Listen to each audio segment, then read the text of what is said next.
How's it going, everybody? Here we have a 2011 Bayliner deck boat. This is their 187 deck boat series. Lots of space on this boat. It has a V6 4.3 liter 190 horsepower Mercury.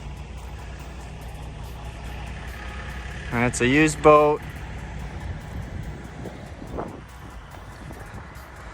Lots of space for a deck boat here.